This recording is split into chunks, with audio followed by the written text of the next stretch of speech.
1998 के बाद ये पहली बार ऐसा हुआ है 21 साल में कि जो ग्लोबल क्रेडिट रेटिंग एजेंसी है मूडीज़, उन्होंने भारत की सॉवरेन क्रेडिट रेटिंग को डाउनग्रेड किया है, घटाया है। Baa2 से Baa3 किया है और जो सबसे लोएस्ट इन्वेस्टमेंट ग्रेड है वो अब भारत को दिया गया है। इसके नीचे सिर्फ जंक स्टेटस होता है। अब मूडीज़ का ये मानना है कि भारत की जो क्षमता है रिकवर करने की इकोनॉमी को, उस पर बहुत बड़ा झटका लगा है कोरोना वायरस की वजह से और उसमें बहुत समय लगेगा और भारत की इंस्टीट्यूशंस हैं उनको बहुत समय लगेगा इससे उभरने के लिए, इसलिए उन्होंने डाउनग्रेड किया है। फिस्कल डेफिसिट बढ़ेगा और हमारी जो भारत की डेट है वो बढ़ेगी, तो उस वजह से मूडीज़ ने भारत को पहली बार 21 साल में डाउनग्रेड किया है। तो रेटिंग एजेंसीज जब ये रेटिंग डिसाइड करती हैं तो वो मुख्यतः 4 या 5 बातों पर ध्यान रखती हैं। सबसे बड़ा होता है कि जीडीपी ग्रोथ और उसकी क्या हालत है। उसके बाद वो देखती है फिस्कल डेफिसिट कैसा है, भारत का फिस्कल डेफिसिट ख़राब हो रहा है। दूसरा वो देखती हैं कि आप सरकार के ऊपर ऋण कितना है, भारत के ऊपर कितना ऋण है और उसमें एक्सटर्नल ऋण कितना है, भारत के बाहर से लिया हुआ लोन कितना है। फिर देखती है सरकार की नीतियाँ और उनकी इफ़ेक्टिवनेस, और फाइनली वो देखती हैं कि सरकार के पास रिजर्व्स कितने हैं, भारत सरकार के पास गोल्ड रिजर्व्स हुए या फॉरेन एक्सचेंज रिजर्व्स हुए। तो मुख्यतः इन चीज़ों पर ध्यान देने के बाद ये रेटिंग डिसाइड की जाती है। तो क्रेडिट रेटिंग जो होती है, वो सॉवरेन क्रेडिट रेटिंग जो होती है, वो एक इंडिकेटर होता है दुनिया भर के इन्वेस्टर्स के लिए।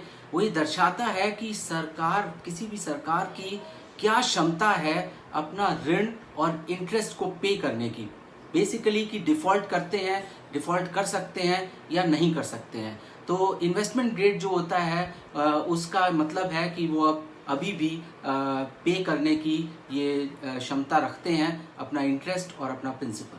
तो अगला सवाल ये उठता है कि आखिर इसका क्या असर पड़ेगा भारत के ऊपर।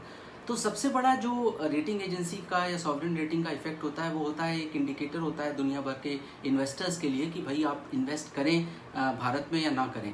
और उसमें भारत का क्योंकि AAA ग्रेड रहा नहीं है और ये सिर्फ Baa2 से Baa3 हो गया है, तो इससे इतना ज़्यादा फ़र्क पड़ने वाला नहीं है, क्योंकि ऐसे कई इन्वेस्टर्स होते हैं जो सिर्फ AAA ग्रेड में ही इन्वेस्ट करते हैं। ऐसे कई देश होते हैं जो वही बॉन्ड्स लेते हैं जो सिर्फ AAA रेटेड होते हैं।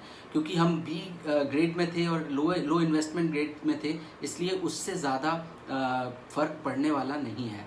दूसरा असर तब होता है जबकि भारत की कंपनियां एक्सटर्नल कमर्शियल बोरोइंग्स के लिए बाहर जाती हैं और वो लोन लेने की कोशिश करती हैं, तो भारत की लो रेटिंग की वजह से उनको ज़्यादा इंटरेस्ट देना पड़ता है इंटरनेशनल मार्केट से पैसा उठाने के लिए।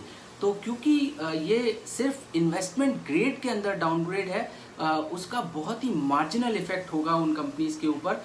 ये बहुत ज़्यादा इफेक्ट होने वाला नहीं है। इसका क्रेडिट रेटिंग एजेंसी का तीसरा असर उन लोगों पर होता है जो कि भारत में निवेश करने की सोच रहे हैं, तो उनके डिसीजन को ये अफेक्ट कर सकता है। अब देखिए, आप दुनिया भर की बड़ी से बड़ी फॉर्च्यून 500 कंपनीज या बड़े से बड़े फॉरेन पोर्टफोलियो इन्वेस्टर्स जो हैं वो ऑलरेडी कई सालों से भारत में बिजनेस कर रहे हैं, भारत में अपनी कंपनीज हैं और उनको भारत की इकोनॉमिक कंडीशंस की, भारत की इकोनॉमी का, भारत की सरकार की नीतियों का ज़्यादा अंदाज़ा है, बजाय कि वो डिपेंड करें एक रेटिंग एजेंसीज की रेटिंग की। तो मुझे लगता है कि उसका इतना असर होने वाला नहीं है, क्योंकि इन कंपनीज़ को भारत के बारे में ऑलरेडी इतना ज़्यादा जानकारी है कि वो डिसीजन उनका जो होगा भारत में निवेश करने का, वो रेटिंग एजेंसीज से टोटली इंडिपेंडेंट होगा।